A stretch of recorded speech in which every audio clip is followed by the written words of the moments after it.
அவங்களும் ஸ்டேஜ் கூப்பிட்டா நல்லா இருக்கும். Hello hi. ராப் பேட்டிலா? ஆமா ராப் பேட்டில். சிவாங்கியோட ஒரு ராப் பேட்டில். சிவாங்கி பாடி அவங்க திருப்பி நீங்க பாடுங்க அப்படின்னு சொல்லிட்டாங்கன்னு வைங்களேன், நான் மாட்டிப்பேன். அப்ப மத்த ராப் பேட்டில் வேணாமா? No no no no no no no no no அப்படின்றாங்க. அப்பனா அவங்க நோ நோ நோ நோ. என்னாச்சு?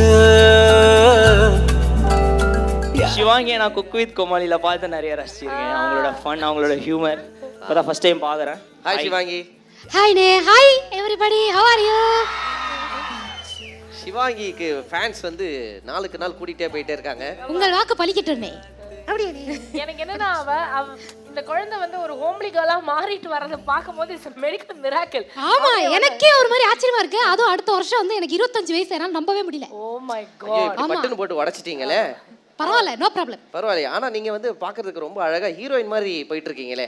இப்படி சொன்னா என்ன கலாய்க்கிறாங்கனே. யார் கலாய்ச்சா?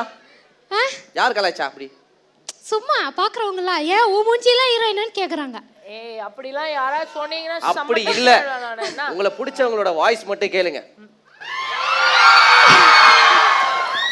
இவ்வளோ பேர் உங்களை ரொம்ப லைக் பண்றாங்க. யாரோ 2 பேர் 3 பேர் அது எப்பயுமே கிரிட்டிக் வந்துட்டு தான் இருக்கும். அதெல்லாம் நம்ம அப்படியே கண்டுக்காம விட்டுறணும். ஓகேவா?